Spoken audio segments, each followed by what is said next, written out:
ஆண்டவரும் அருமை ரட்சகரமாக இருக்கிற இயேசு கிறிஸ்துவின் இனிய நாமத்தினாலே மற்றொரு நல்ல காலை பொழுதிலே உங்களை சந்திப்பதிலே நான் அதிகமாக மகிழ்ச்சி அடைகிறேன். இந்த நாள் முழுவதுமாக நீங்கள் செய்கிற எல்லா காரியத்திலையும் கர்த்தருடைய கரம் உங்களோடு கூட இருந்து உங்களை ஆசீர்வதிப்பதாக. ஒரு வசனத்தை இன்றைக்கு நாம் வாசித்து கர்த்தருடைய வார்த்தையை தியானிக்கலாம். எரேமியா தீர்க்கதரிசன புஸ்தகம் 15ஆம் அதிகாரம் 11ஆம் வசனம் இப்படியாக சொல்லுகிறது. நான் அதை உங்களுக்காக வாசிக்கிறேன். தீங்கின் காலத்திலும் நெருக்கத்தின் காலத்திலும் உனக்காக நான் சத்துருவுக்கு எதிர்பட்டு உனக்கு சகாயம் செய்வேன் என்று மெய்யாகவே உனக்கு சொல்லுகிறேன் என்று சொல்லி கர்த்தர் சொல்லுகிறார். அன்பான தேவனுடைய பிள்ளைகளே, இந்த காலை வேளையிலே கர்த்தர் உங்களை என்னை பார்த்து சொல்லுகிறார், என் மகனே, என் மகளே, உன்னுடைய தீங்கின் காலத்திலே, உன்னுடைய நெருக்கத்தின் காலத்திலே நான் உனக்காக உன் சத்துருவுக்கு எதிர்பட்டு உனக்கு நான் நன்மை செய்வேன் என்று சொல்லி ஆண்டவர் சொல்லுகிறார். அன்பான தேவனுடைய பிள்ளைகளே, கர்த்தர் நம்முடைய சத்துருவுக்கு நமக்காக நம்முடைய சத்துருவிடத்திலே அவர் எதிர்படுகிற தேவனாய் இருக்கிறார் என்று சொல்லி நாம் பார்க்கிறோம்.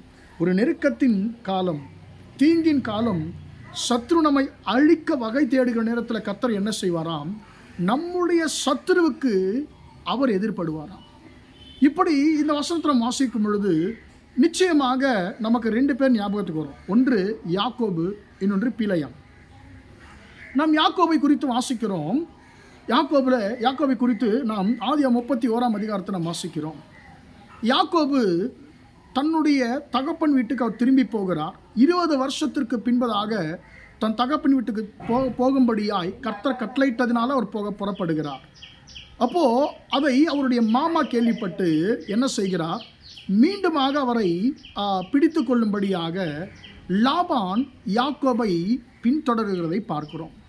அன்பான தேவனுடைய பிள்ளைகளே, யாக்கோபை அவர் சமீபித்த போது, யாக்கோபோடு கூட அவர் பேச வேண்டும் என்று நினைத்த பொழுது, அன்றைக்கு இரவு கர்த்தர் சீரியனாகிய லாபானுக்கு தரிசனமாகிறார். தரிசனமாகி அவர் சொல்லுகிறார், நீ யாக்கோபோடு நன்மையே அன்றி தீமை ஒன்றும் பேசாதபடிக்கு எச்சரிக்கையாயிரு சொல்லி கர்த்தர் சொல்லுகிறார். இந்த இடத்துல யார் சத்ரு? லாபான் சத்ருவுக்கு அடையாளமாக இருக்கிறார்.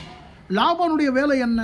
லாபானுடைய வேலை யாக்கோபை வஞ்சிப்பதே தான் வேலை, ஏமாற்றுவதே தான் வேலை, வலுக்கட்டாயமாக அவருடைய உழைப்பை திருடுவதே தான் வேலை, அவருடைய முன்னேற்றத்தை தடுப்பது தான் அவருடைய வேலை.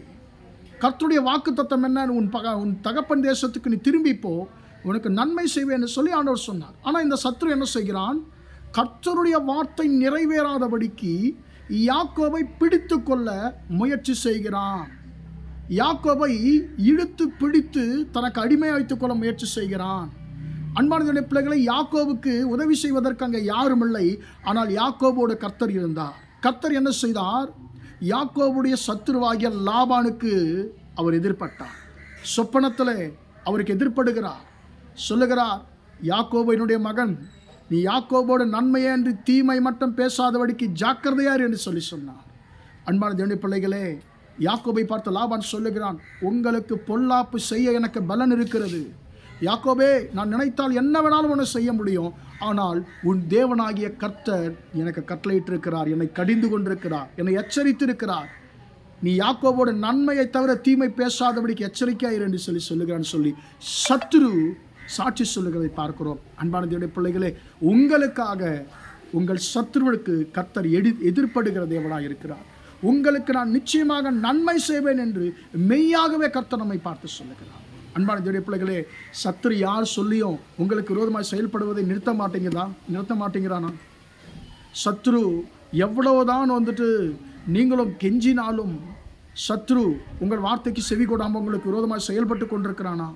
கர்த்தர் சொல்லுகிறார், உனக்காக நான் உன் சத்ருவுக்கு எதிர்படுவேன், உனக்கு நான் நன்மை செய்வேன். மகனே, மகளே, உனக்கு நன்மை செய்வேன். சத்ரு ஒரு நாளும் உன்னை மேற்கொள்வதில்லை. சத்ருனுடைய விருப்பத்திற்கு நீ ஒப்பு கொடுக்கப்படுவதில்லை. உன் வேலை ஸ்தலத்திலே உனக்கு விரோதமாய் செயல்படுகிற, உன் ஊழிய ஸ்தலத்திலே உனக்கு விரோதமாய் செயல்படுகிற சத்ருடைய சூழ்ச்சிக்கு, சத்ருன் கையில் நீ ஒப்பு கொடுக்கப்படுவதில்லை என்று சொல்லி கர்த்தர் சொல்லுகிறார். உனக்காக நான் உன் சத்துருவுக்கு எதிர்பட்டு நிச்சயமாக உனக்கு நன்மை செய்வேன் என்று சொல்லி கர்த்தர் சொல்லுகிறார். இந்த வார்த்தை நிச்சயமாக உங்கள் வாழ்க்கையில், என்னுடைய வாழ்க்கையிலும் கர்த்தர் நிறைவேற்றுவாராக. ஜெபிப்போமா? பிதாவே, நன்றியோடு துதிக்கிறோம், ஸ்தோத்திரிக்கிறோம் ஐயா. இம்மட்டுமா அந்த வார்த்தைகளை கேட்ட உம்முடைய பிள்ளைகளை நீர் ஆசீர்வதியும் ஆண்டவரே. தீங்கின் காலத்திலும் நெருக்கத்தின் காலத்திலும் உனக்காக உன் சத்துருக்களுக்கு எதிர்ப்பட்டு நிச்சயமாக உனக்கு நன்மை செய்வேன் என்று சொல்லி ஆண்டவரே நீர் எங்களோடு பேசி நம்முடைய வார்த்தைக்காய் ஸ்தோத்திரம் ஐயா. ஆண்டவரே உம்முடைய பிள்ளைகளுக்கு விரோதமாய் செயல்படுகிற சத்துருக்களோடு நீர் இடைப்படுவீராக. ஆண்டவரே உம்முடைய பிள்ளைகளுக்கு சத்துருக்கள் மீது ஜெயத்தை கொடுப்பீராக. உம்முடைய பிள்ளைகளுக்கு விரோதமாய் கிரியை செய்கிற சத்துருக்களோடு நீர் பேசும்படியா ஜெபிக்கிறோம் ஐயா. உம்முடைய பிள்ளைகளுக்கு நன்மை செய்யும்படியா ஜெபிக்கிறோம். உம்முடைய பிள்ளைகளை ஆண்டவரே அப்பா சமாதானத்திற்குள்ள ஆண்டவர் நடத்தும்படியா ஜெபிக்கிறேன். ஆண்டவர் இந்த நாள் முழுவதுமாய் உம்முடைய பிள்ளைகள் செய்கிற எல்லா காரியத்திலையும் உம்முடைய கரம் கூட இருந்து நடத்தட்டும் என்று இயேசுவின் நாமத்தில் ஒப்பு கொடுத்து ஜெபிக்கிறேன் ஜீவனுள்ள நல்ல பிதாவே. ஆமென் ஆமென். பிரியமானவர்களே, கர்த்தர் உங்களை ஆசீர்வதிப்பாராக. Praise the Lord, praise the Lord.